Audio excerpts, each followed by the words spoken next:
Welcome! I'm Nick Russo, and I invite you to another My NASA Data tutorial, brought to you by NASA Langley Research Center in Hampton, Virginia. This video will guide you through the steps of entering latitude and longitude coordinates for locations of interest into the Earth System Data Explorer. In this tutorial, we're going to learn how to access and visualize NASA data for specific geographic areas using latitude and longitude coordinates. The Earth System Data Explorer provides the ability to select areas by region by selecting this drop-down menu.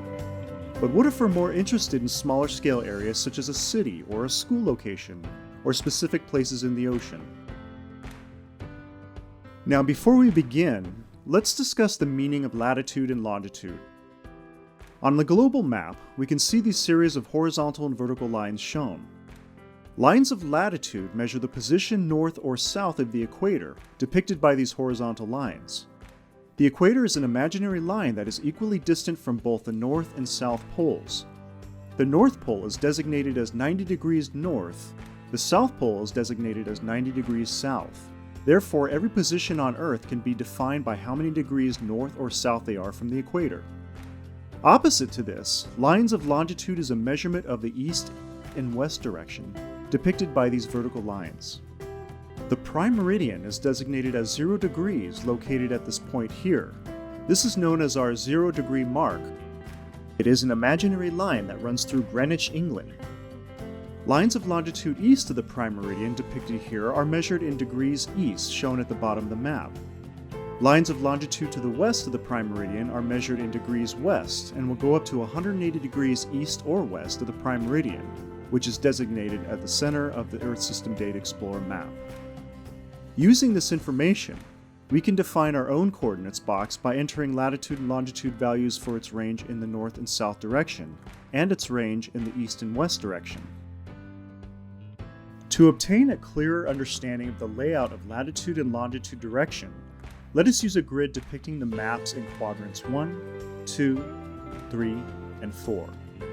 The 4 quadrants are northeast, northwest, southwest, and southeast. Using the X and Y value system, we can adjust the coordinate system according to the values of each quadrant. X values, or longitude lines, are negative to the left of the 0 degree mark and positive to the right of the 0 degree mark. Similarly, the Y values, or latitude lines, are positive north of the 0 degree mark, while the Y values are negative south of the 0 degree mark. To further your understanding, let's make some random points on the grid. In quadrant 1, we see a point here in Asia. Using the X and Y value system, we can label this point as 90 degrees east and 40 degrees north. In quadrant 2, we see a point in North America which shows negative 90 degrees west and 40 degrees north. In quadrant 3, we see a point in South America at negative 60 degrees west and negative 20 degrees south.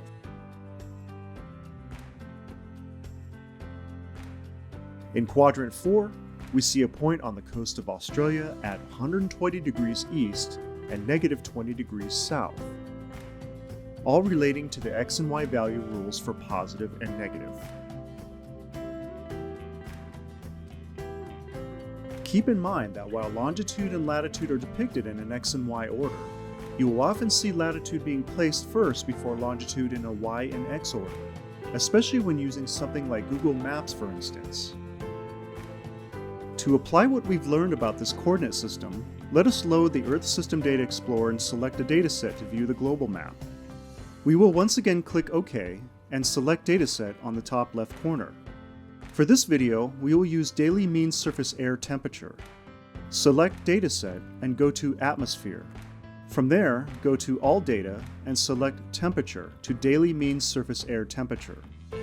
Once the dataset is loaded, we will be able to see the annotations window, which will tell us that our unit of measure is in degrees Celsius. I'm going to close this for now, but again, you can click the Annotations button to bring up the Annotations window. Now let's choose a geographical area to demonstrate this. You can either use the drop-down menu on the mini-map to select by region or draw a box around the area specific to your study. For this tutorial, we will use Madagascar. It is a much smaller area than what is available on the drop-down menu, and the boundaries of this area are not shown. It is here that it may take some time to select the area using the box tool because of its size. This is where using coordinates to select a specific geographical area are useful.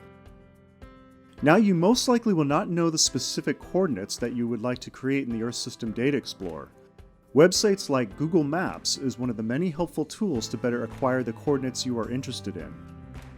Let's type in Madagascar in the search engine bar. Zoom into the area you desire and click in the center of the map to show the coordinate values listed at the bottom of the screen. This is the center of the box we would like to create in the Earth System Data Explorer. The first value indicates the latitude coordinates, and the second value after comma indicates the longitude coordinates. Once again, even though we have used the X and Y coordinate system that describes longitude and latitude, there are some tools like Google Maps where you will see latitude used first, followed by longitude in a Y and X order. Our coordinates are approximately negative 19.7 degrees south and 46.1 degrees east. Now, just to recall from our discussion of longitude and latitude, the negative symbol in front of the latitude indicates the south direction. If the coordinates were displayed as a positive number, they would indicate latitude in the north direction. The same could be said for longitude. A negative in front of the coordinates signifies a western longitude, while the positive number signifies an eastern longitude.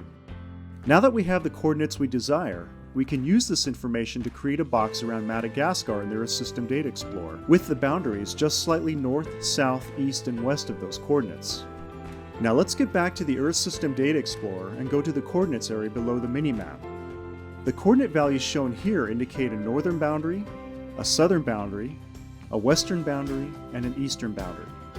This is where we can enter our new coordinates where we want our new box to be. Using our Google Map values, let's say we want our values to be negative 12 degrees south and negative 26 degrees south for our latitude boundaries. One thing to note is that when you add the negative coordinates into the Earth System Data Explorer like we just did for negative 12 and negative 26, you will see that the system will automatically remove the negative sign and use the associated direction instead. So now we see 12 degrees south and 26 degrees south, which is the same as negative 12 degrees and negative 26. Because we're looking at degrees south, we will place the larger number in the box to the bottom that denotes our southernmost boundary. In the minimap above, you can see those boundaries highlighted when you are finished. Now we can input our longitude boundary, maybe between 42 degrees east and 52 degrees east. Because we're looking at degrees east, we want to place the larger number in the box to the right that denotes our easternmost boundary. Go ahead and update the plot. Now we have a box that contains Madagascar displaying daily mean surface air temperature. Now that you know how to find latitude and longitude, you will not want to miss the next video that demonstrates how to create a line graph of a geographical area of interest. Thank you so much for joining us. If you would like to learn more about the My NASA Data Earth System Data Explorer, please check out our other tutorials at our YouTube channel.